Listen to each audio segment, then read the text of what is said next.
Hello everyone and welcome to WRLDS TV. This is episode 26. I'm joined by the new installation of Lee here, who is joining me straight from the bat this time. Lee unfortunately is still missing in action out on a secret special mission. And since I'm horribly bad, oh my god, that's a loud volume here, but at least we know we have volume. But since I'm she's out on a mission, so we're just gonna take it as it is. And I'm horribly bad at talking about tech news. I'm just bad. I can make comments, but I can't do what she does. So I'm not even gonna try to get into the worlds of that. Instead, we're gonna jump straight into the interview. Just straight into it. So first of all, welcome Dora Palfi. So good to have you here. I'm really excited. Yeah. I got to see your, like when I first read your bio, I was like, oh my god, this is going to be so interesting, because this is actually a topic that we haven't talked about yet. We're like 26 episodes in, and we really haven't gotten into some of the things that you are working and are I know really passionate about, which is particularly, spoiler alert, women in the STEM sector. Could you also just explain what STEM means before anything else? Yeah, I keep using that term. So STEM really just stands for science, technology, engineering, and math. And it's probably quite an American term, but all these areas together. Is there a European term? Yeah, I don't know. I think we just tend to refer to women in tech or women in science, really. But it's a bit more overarching if you say STEM. Cool. And I happen to know, and I forgot to say, Lee will kill me, but you are the co-founder and the CEO of Imagilabs. Right. Right. So that's a kind of the that's also going to be a part of the discussion here. I'm like jumping We'll straight. bring that up. Okay. Yeah, it's somehow connected, I'm sure. But first of all, let's dig into your history a bit. Okay. Where you come from and how it all started, kind of. Right. So yeah, my name is Dora. You said that, and I'm originally from Hungary. That's where I grew up. And after finishing high school, I went to study at NYU Abu Dhabi. So it's part of NYU New York University, but we were based in Abu Dhabi, and I did my entire undergraduate degree there. Part of it I did in New York, part of it in Madrid. Actually, it was all over the globe. Okay, what was that about? What was that about? Yeah. So I had a major in neuroscience and a minor in computer science. All right, wow. So it was quite technical. Yeah, that is pretty technical. But being an American university, I also got to study and be exposed to a lot of other things. So I had to take a bit of literature, a bit of social sciences. So it was kind of like an overarching education. Yeah, of course. Yeah, it makes sense. And I have to hold myself not to get carried away, but I love neuroscience. I know that's not something we have to talk about, but it's an incredibly interesting field of study that has just exploded. Just the last 10 years, this has become like a very real field. But we can see so much and we can actually understand so much more about the human mind. And I do love neuroscience too, so we could get into that. Let's scratch everything. Let's talk about neuroscience. Cool. Yeah. No, but so that's where you started. And what are you doing in Sweden? Right. So after I graduated from undergrad, and actually I decided not to stick with neuroscience, even though so I spent. God damn it. Oh yeah, I spent my entire undergraduate studies like around that theme, and every summer I was doing research. I spent all my free time in the lab. Finally, I decided not to go into academia, not to do a PhD, but I had this minor in computer science and started to get more interested in doing something, I guess, like faster paced and more practical somehow. A little bit more practical, yeah. And so I started to develop an interest in tech in general as a field. I looked into job opportunities as a software engineer. I did internship as a software engineer. But then I also thought it could be cool to study a bit more in this area. And so I came to Sweden for my master's degree, or part of my master's degree. So part of it was at KTH here in Stockholm in human-computer interaction. And because I'm sorry, switching around cameras. Sorry about you people watching too. I'm like a little bit confused. But yeah, so, and you did this in KTH. And is that where you got in? So tell me what happened a little bit more there, because I noticed you were in the EIT, but that's something you're doing now. But that's a little bit related. Right, so it's actually the same. So EIT is this like European program, but joint master's degree. So they involved a bunch of different universities in Europe. Oh, okay. So you can do like 1 year of studies at one university, 1 year in another. And I did my first year at KTH, but actually took a leave of absence after, and now kind of back to it. So the master's degree is a bit dragging on, to be completely honest. But yeah. Cool. That's excellent. But it still doesn't tell us what. How come? What are you doing? Like, that should be enough, right? I mean, so actually, as part of my degree, I did a research project. Actually, let's take a few steps back. So already while I was doing my undergrad at NYU Abu Dhabi, together with my best friend, we started a student organization for women in STEM. So that was back then for science, tech, engineering, math, and all.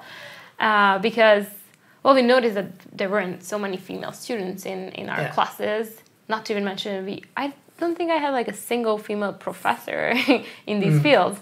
And so, there we started to kind of question, like, why are there not more women in these fields? And what are the career opportunities for women in science and in tech? And so we had this student organization where we try to support the female students in their career choices and career development, but also try to reach out to younger girls. So we did a high school conference. So we brought in a bunch of high school girls to our university. They got to try out physics and computer science, and they did really fun experiments.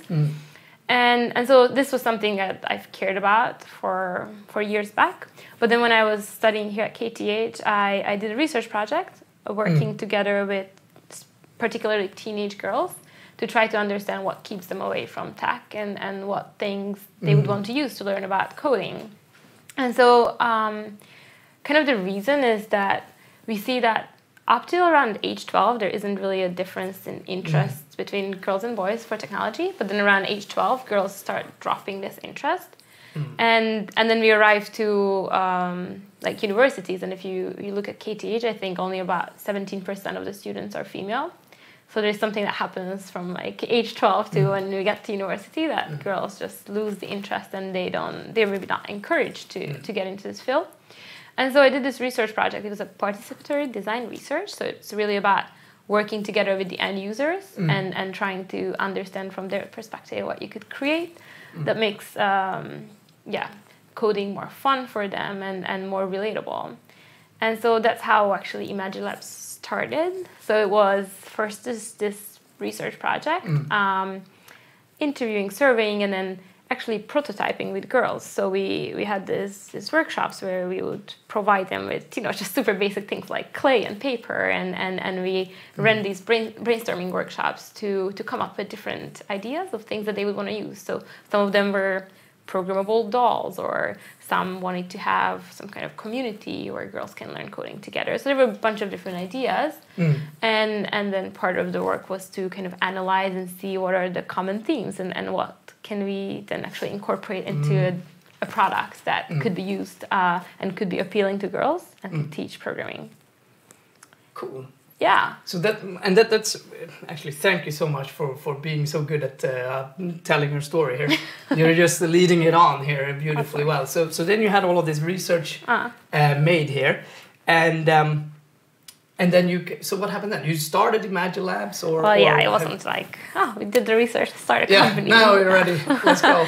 Let's jump on so this. I think the research was 2 years ago. I think when this happened. Okay. And we had this idea that came out of it that was a phone case, a programmable phone case. So we had this beautiful research proposal of, we found the most important things were that girls like customization and self-expression, they like to have a community, and a big finding from our side was that smartphones are super popular among teenage girls. They can't put it down, but they don't use computers that much. Or the idea of programming on a computer was somewhat intimidating. And so the whole idea emerged, okay, how could we lower the barrier to entry? Yeah. We could bring coding right to the phone, and we could make it part of things that are also part of everyday life. So having a bunch of different phone cases is actually something that girls have. So we thought, if you could have this phone case that you can change the design of constantly by being able to code, that could give an intrinsic motivation to programming.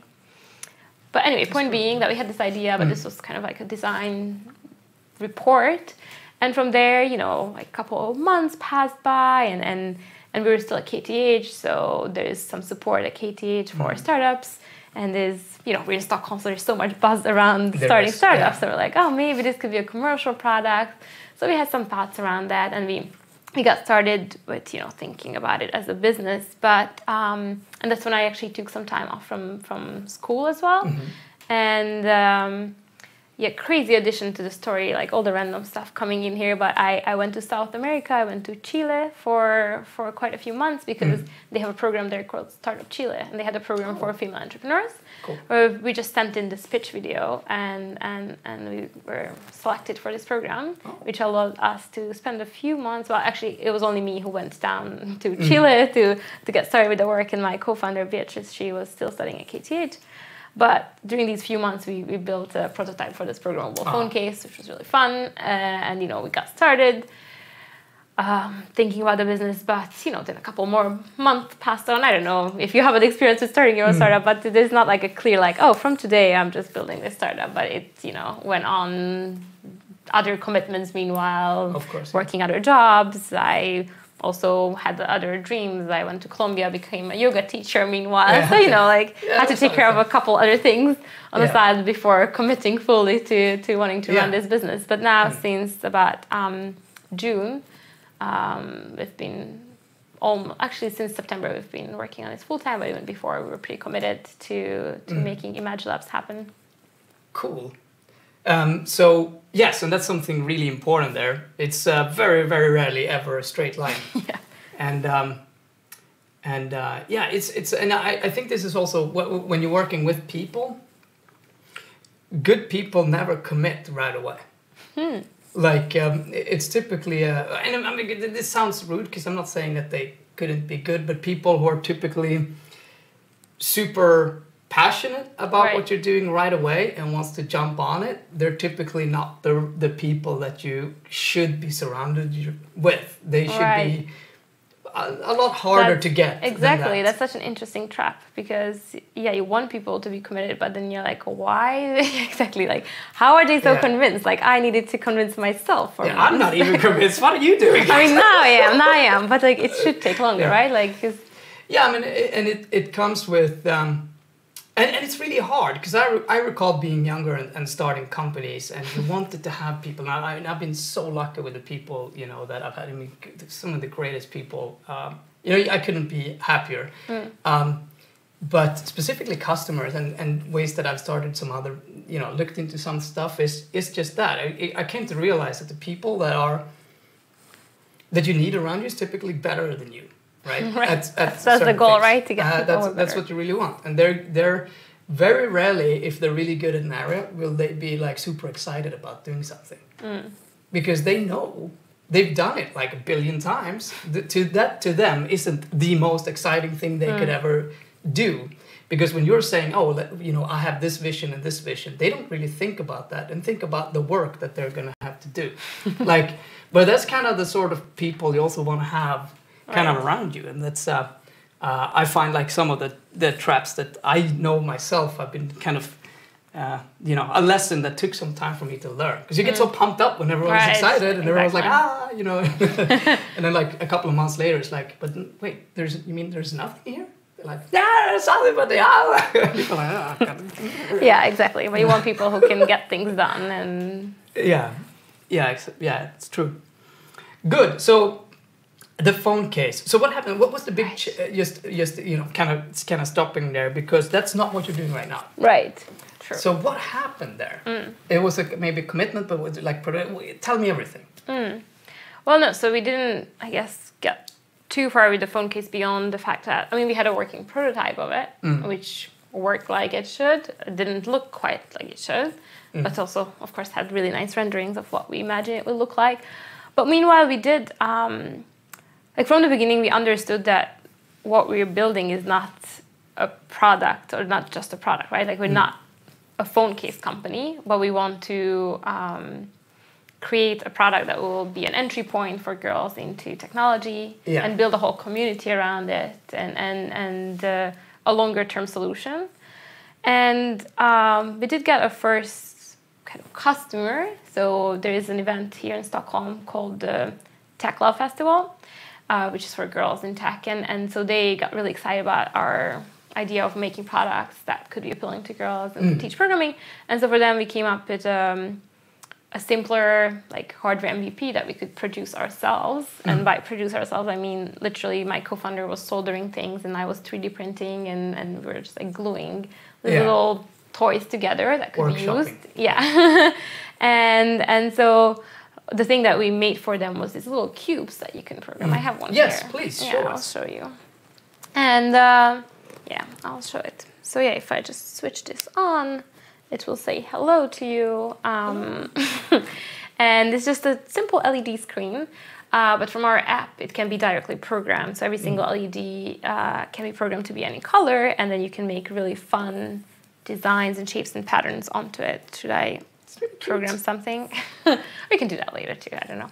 Yeah. And anyway, so we made these little cubes to be used in the workshops, and it turned out that it was extremely fun. Standing here. Yeah. You can switch it on and off, and then it will say hello again. Maybe you can try doing that. No, switch it on. There you go. Beautiful.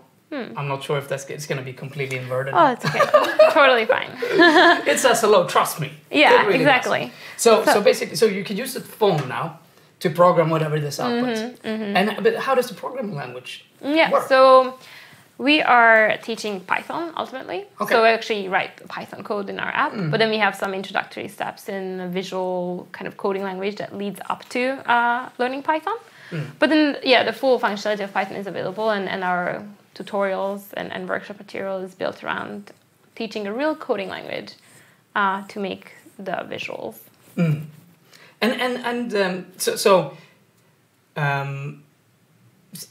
So you built this in the workshop, and now where are you right now? Right, exactly. So we've been running some workshops and testing how this solution works, and really validating that this is an exciting something for girls.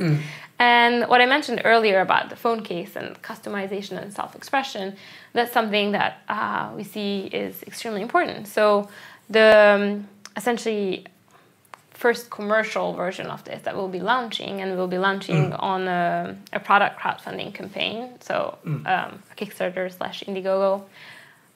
We're happy to take in recommendations which one to choose. No. Anyway, so it's an improved version of this cube into a little wearable that you could hang on your bag. You can hang it on your keychain. So it becomes almost your digital Tamagotchi, your companion that you can keep programming. You can keep signaling to the world your ideas, your expressions, and show the world what you've been able to create with code. So kind of express yourself with code.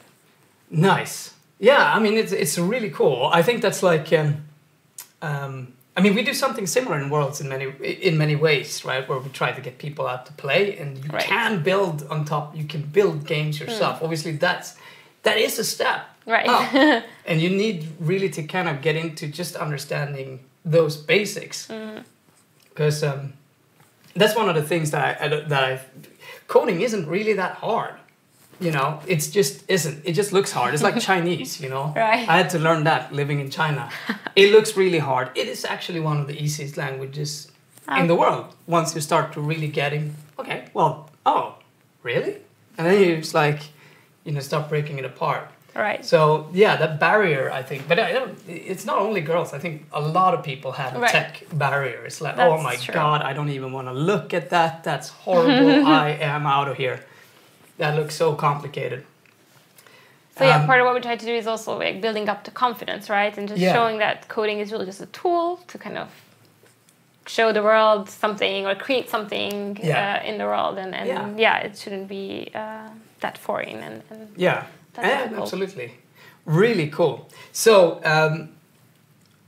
now you're here. I'm gonna make like a jump into into the future, and we're gonna go into perhaps a little bit more philosophical questions. You can maybe try to pick your mind on certain subjects, but like if you were forced now to look at Imagine Labs where do you see like this product going, and what would you like for it to grow into? You know? So as I mentioned, we didn't want to be known as a phone case company, or we don't want to be known as just a one gadget company, but we're really a social venture, kind of a movement to change the ratio in tech eventually, but that is also rooted in technology. So both me and my co-founder are women who come from a technical background, so of course our solutions are also quite technical, so it's not just about social movement and a community, but that comes linked with the technology. So there's kind of like three pillars to what we do, and the hardware is kind of the entry point, a fun, appealing, lowering the barrier, entry, like obviously if it's an entry point, it's lowering the barrier anyway.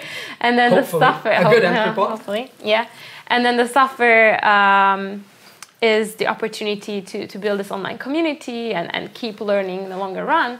And we're also building like a bigger community around girls who are getting into technology, and really hope that in the long run this can lead to a bigger change. Because what you see today is that a lot of the tech companies are starting to care about the lack of diversity among their employees, right? So a lot of the tech companies run these initiatives for getting more women into tech, and they do a lot of recruitment events. So, but is that really contributing to a change in the sense that making more women go into tech, or is it just that these companies kind of like hiring the women away from each other?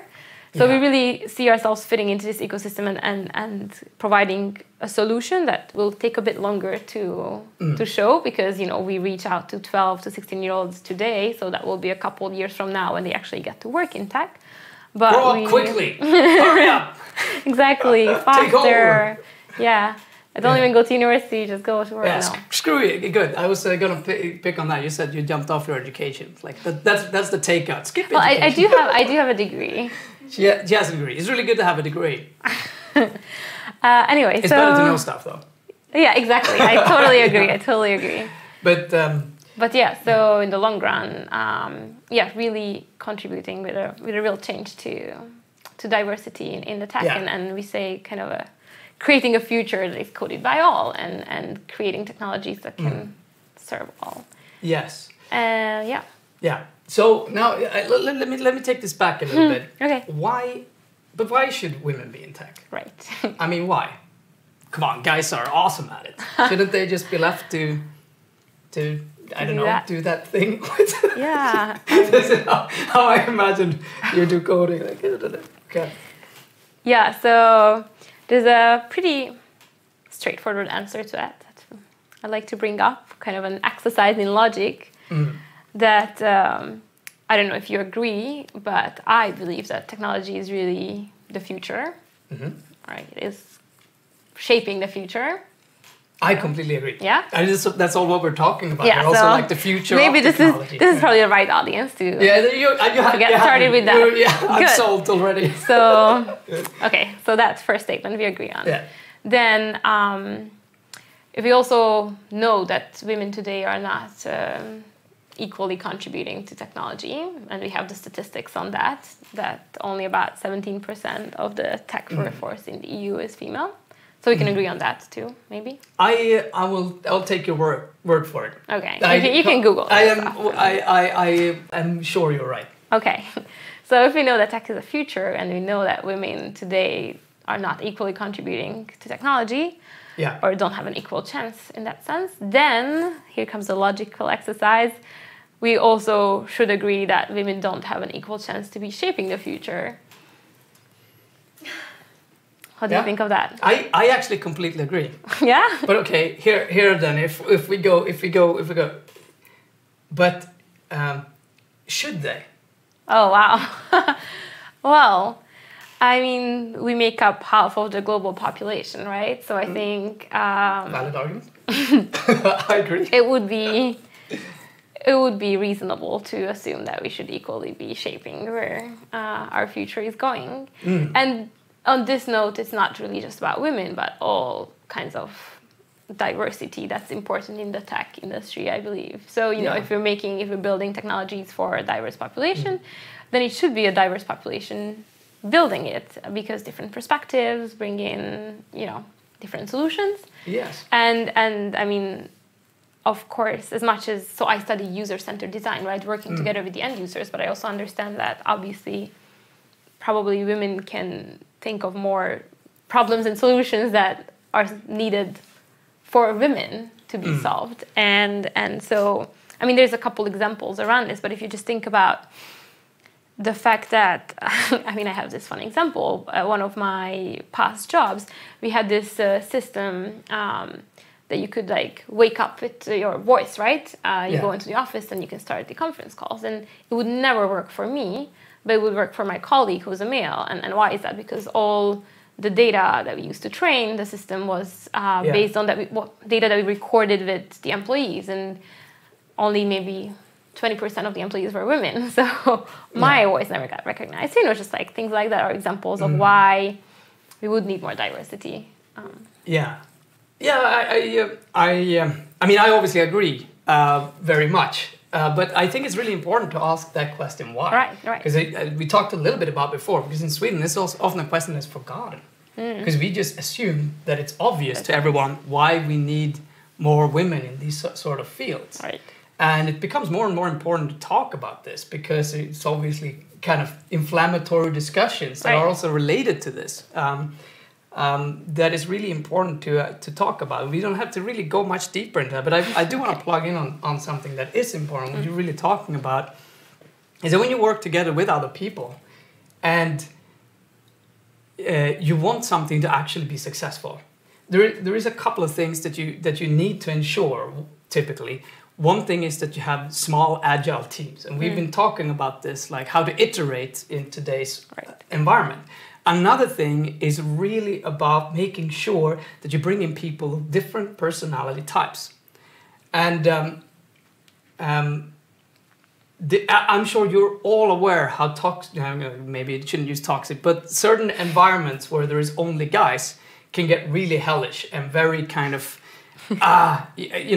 they can be fun. I've been in a couple of these environments. They're very fun, but they can become extremely hard and very, very difficult to be in. Whereas certain environments where there is only women that have also been involved in becomes toxic, but kind of in a little bit of a different way. We tend to behave a little bit better when we're around the opposite sex. And that's probably just biology. We are always kind of like a little bit, we try to behave a little bit better, and we become a little bit better human beings in the process of trying to do something, because eventually we become that person. So, I've been fortunate enough to always have kind of at least male to female kind of diverse working environments, and I think that's super important. And I look at certain areas where there is a lot of guys, and I'm just happy that I happen to be in an area where there's typically a lot of women. But it is important, and this is something that everyone, regardless of if you are a coder, or whatever your working is, if you feel there is an overrepresentation, think about what you can do right on your workspace to kind of make it a little bit easier for someone new to come in. Like avoiding very much internal jargon, which is huge in the sound community. Like I've been there for, it's like really hot barrier of entry, right? The people are just like, I'm 56, you don't know what that is? What's wrong with you? Come on, blah. Yes. Oh God, sorry, I'm so awkward. God, I dropped the cable. Like, to lower. And that actually leads me on, sorry, talking about that, to that very question.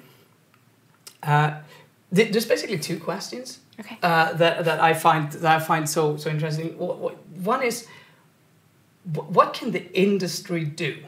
Like if we look on the industry level and kind of global, and we're talking maybe about the big companies that are in there, what do you think they could do to, well, say, improve this ratio or make it more engaging?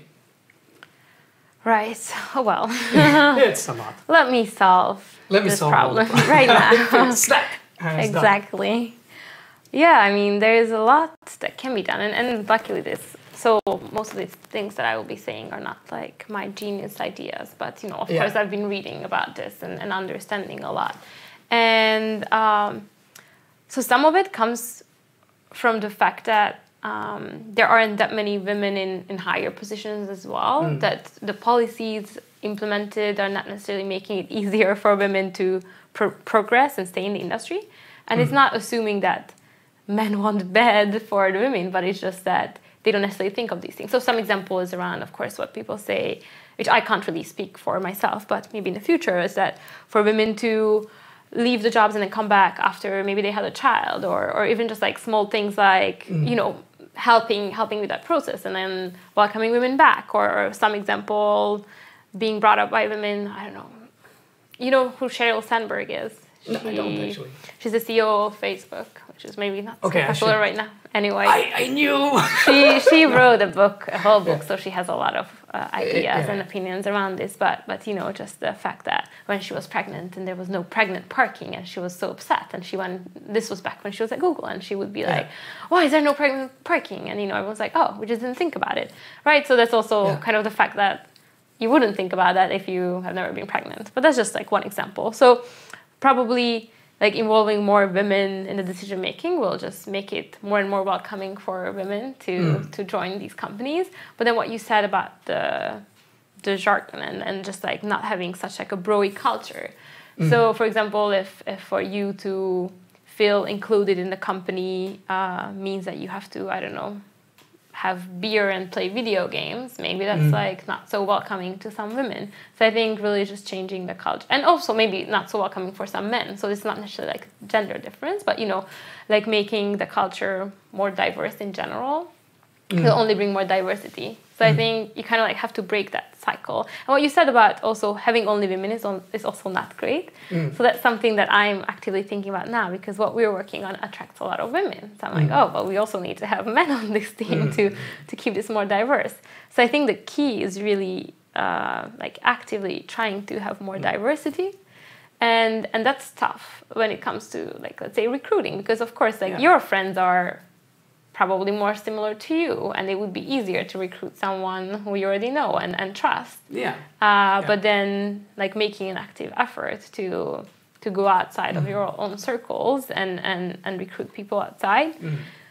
If you start doing that in the beginning, that will then essentially just make it natural that in like going forward you will have more diverse people. So if in your core team you have 5 very different people, they will all be able to bring in very different people. So I think from the beginning, thinking about diversity, that's kind of the key. Yes. Yeah, that's really... That was a very long answer. No, that was brilliant. There's a lot of really, really good points there. And I think it's something also that a lot of people can think about. Because actually my next question there was, what can I do? Like what can say, okay, we're not talking about the big industry. You're talking a little bit about that kind of...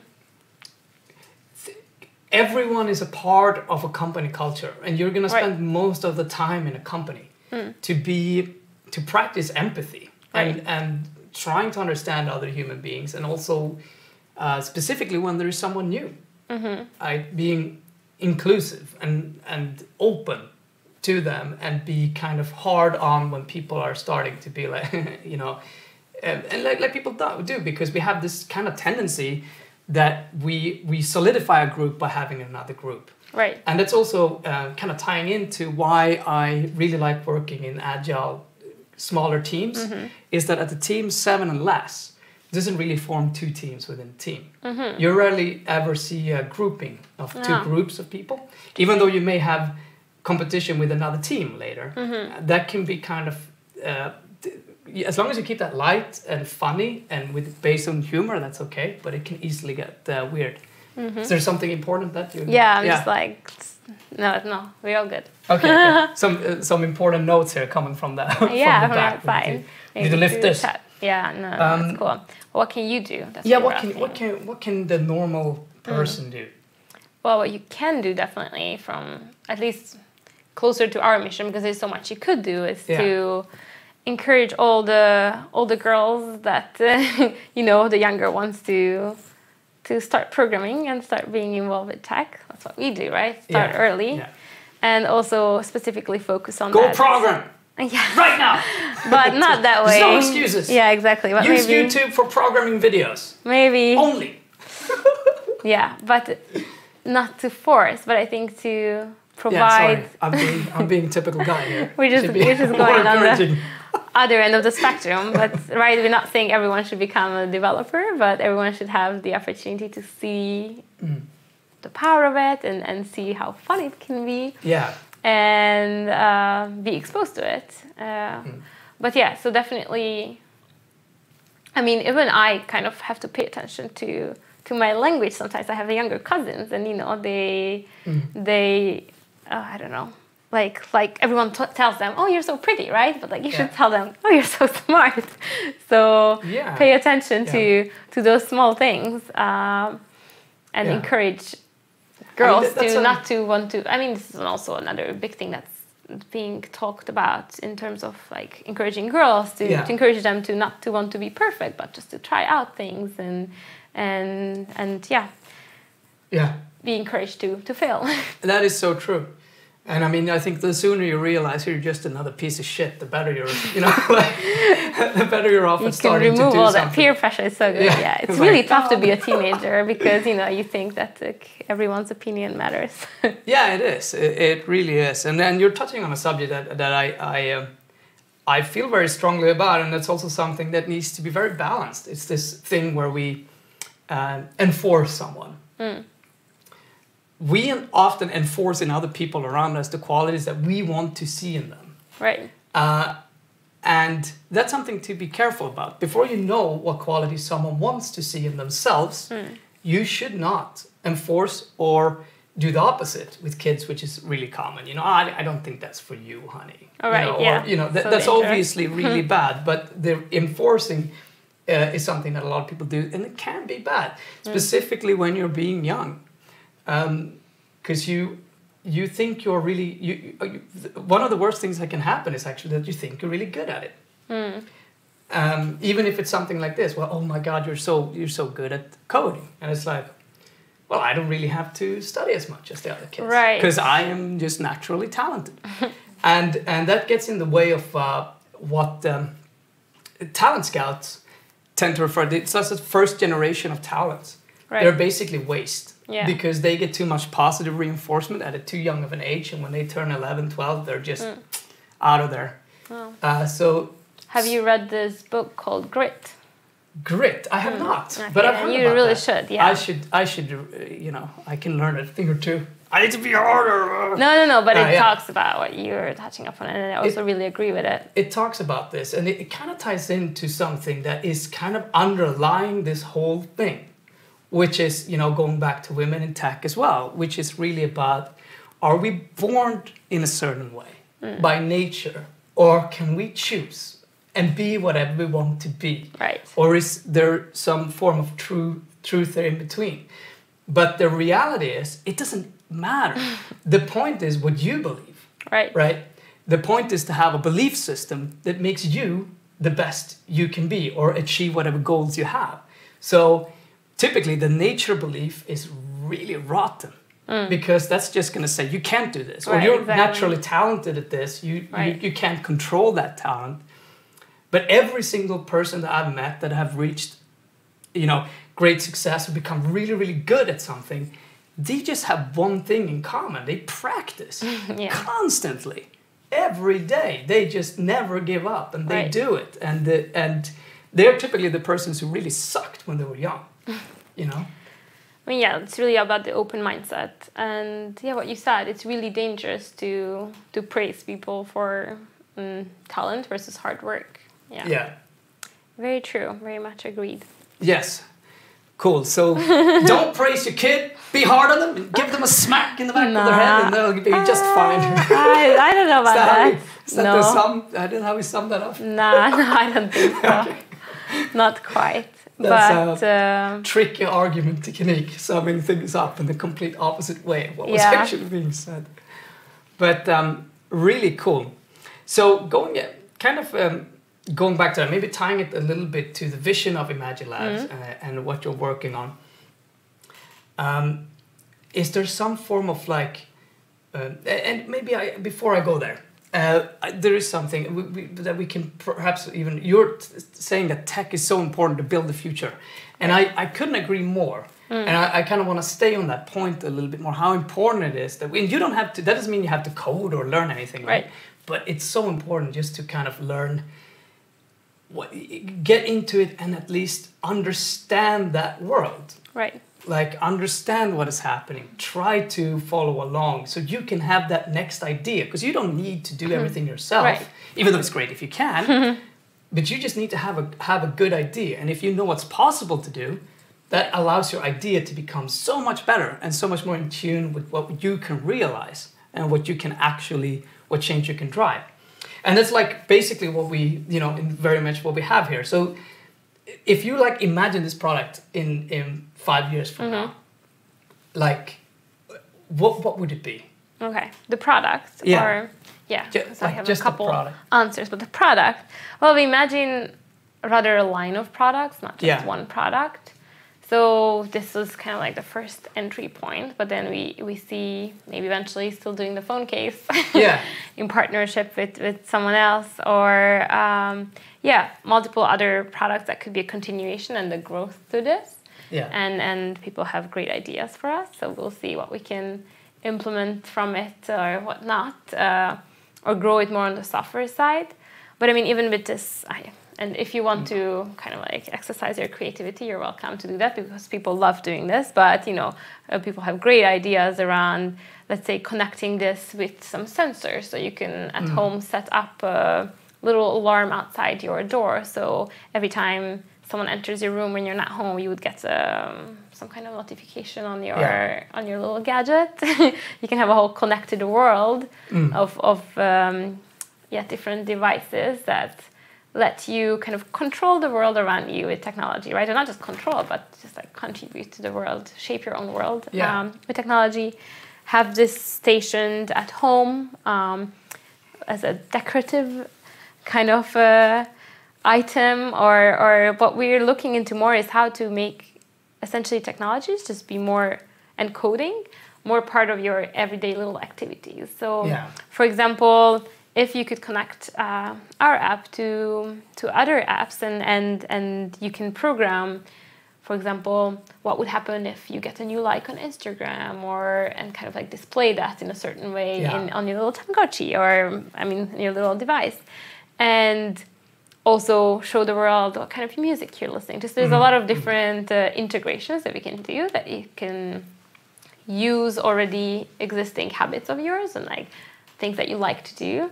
And just change them a bit more with technology. But going back to also the point about why it's important to just understand what technology can do and have the confidence, right, that you can create with technology, is that also not a lot of women are starting businesses today. I mean, it's kind of like the similar problem as being in technology. And I think in big part that's also coming from the fact that it's much easier to start a company today if you do have a technical background, or at least a technical network, or like a network of people, or the confidence that you can get started with these things.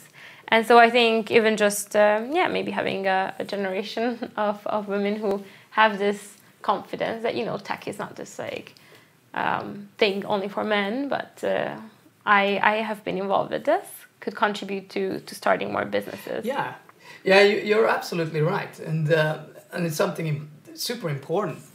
Just getting that, what you're talking about, just that level of confidence in what you're saying. And I remember that because everyone is young. The kind of traditional way that we still raise a lot of guys is kind of like fake it till you make it. Like it's better that you just say whatever's on your mind, and if it's wrong, it's wrong. The problem is that, and this is kind of also specifically for the older generation, I'm going to be a little bit ageist here, rip me apart, but it's fine.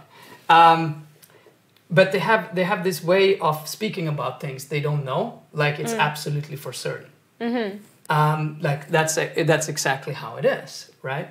And there's actually you need to find that middle way. I mean, a lot of girls and women that I meet, and I was in China for a long time, it was a little bit similar. Sometimes you were talking to someone and you just had to sit there for a minute, waiting until they were formulating a response to you. And if you're that talkative person, you know, like, or if you have this, you know, US and China culture clashes or this culture clash, it's going to be crazy because some people are just going to, and some people are never getting to talk, and some people are afraid of it. Like, you need to actually take that slice, and you can't be afraid of making a mistake. Right. But that fear, just knowing a little bit more about that subject is so helpful. And it's something that I just love it when someone comes in and does that specifically, because even if you're grotesquely wrong, you may actually add something to the discussion. And the key thing is that the environment shouldn't foster you know, that's ridiculous kind of culture. It needs to be like, well, I mean, I've never even thought about that. I mean, it's actually not possible, but it is an interesting idea, you know?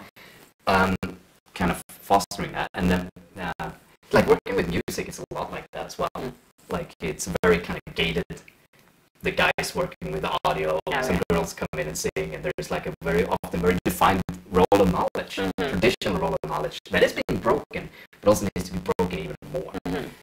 So go out there, learn this stuff, take control of the world, you know. Cool stuff. So, yeah, do we have anything else to talk about? We have.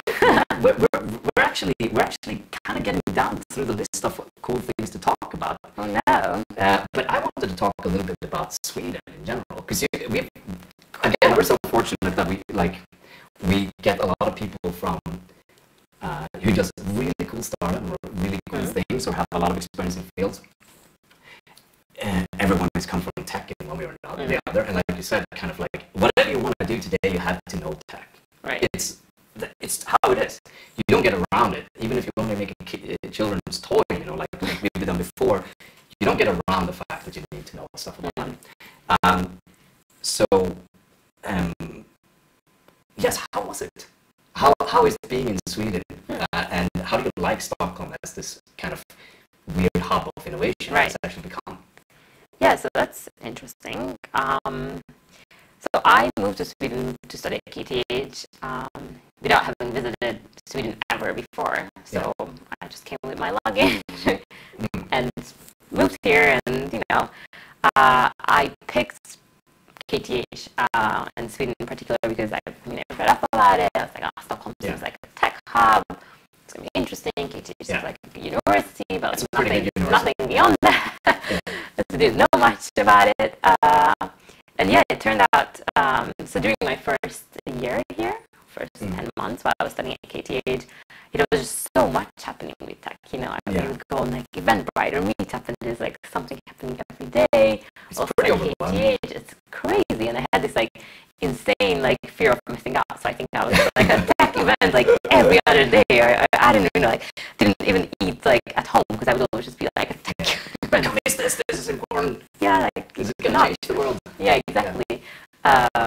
And getting involved with all these different initiatives. I was part of this like student entrepreneurship society from KTH, and then I was part of this team of students. Like we were from maybe 6 or 7 different universities who organized this like first big hackathon in Stockholm for students from all different areas, which was really interesting. So we're trying to bring together like the business students and the tech students, and you know, help them create startups. So anyway, I was involved with all of these things.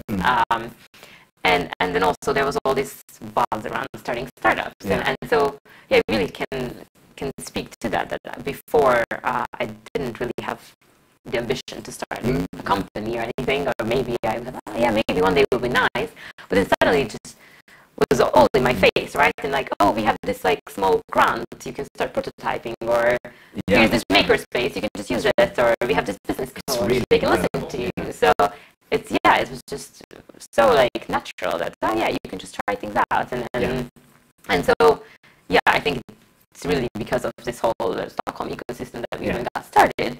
And till today, it's just been, there's so much support. It's crazy. So I'm very, very grateful for that.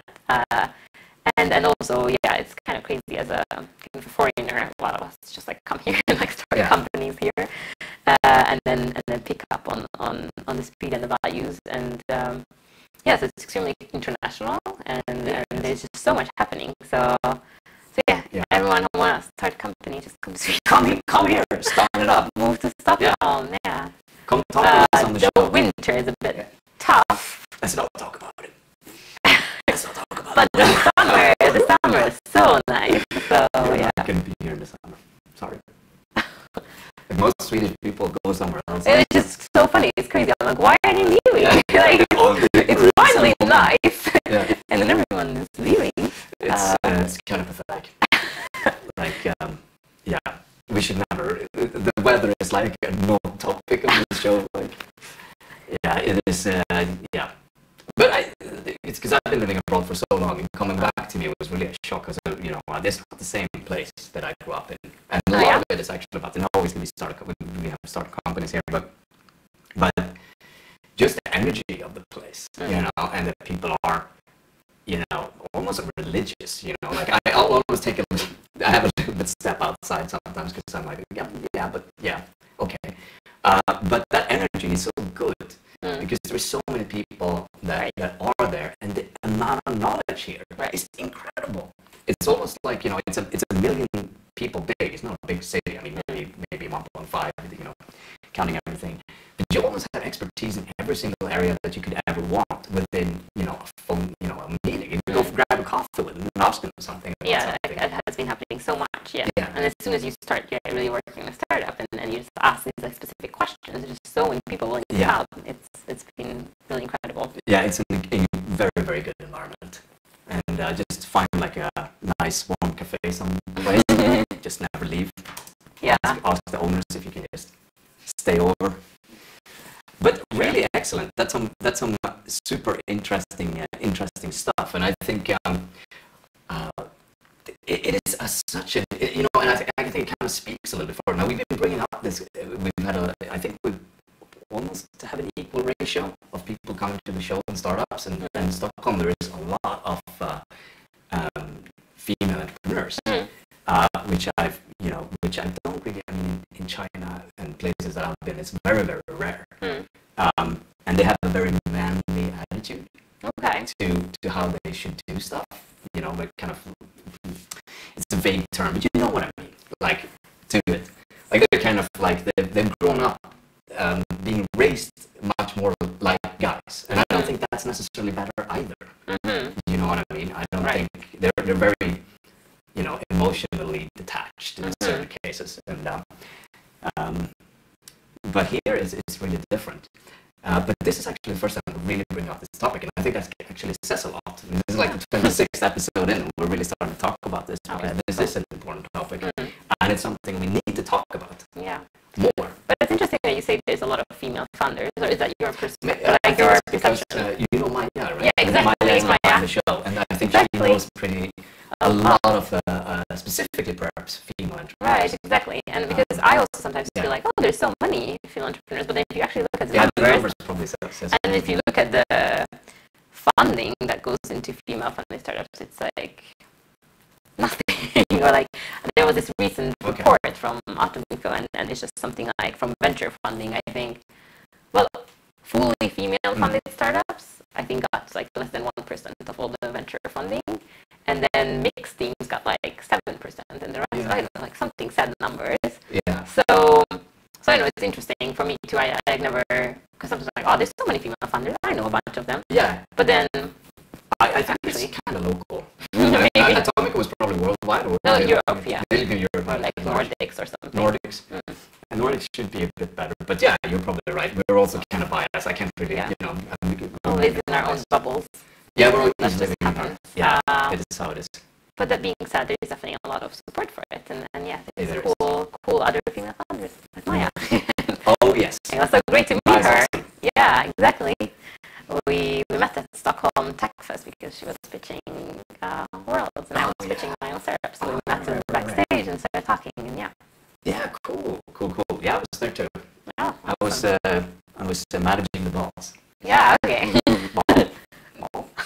But that's a great event, and Stockholm has so many of those. It's kind of exhausting. Yeah, exactly as you said. Although I have to say, like now, I learned this new term, and I'm so happy with it. That before I had this fear of missing out, but like since I've been working on Imagine Labs, I'm like so focused because I'm like, we need to do this and this and this. So now I'm like so happy to miss out on events because I feel like I've already found what I want to be working on. Yeah, exactly. So this new term is like joy of missing out. So now I'm just like happy to miss out because I found what I want to be working on, and that's what I'm doing.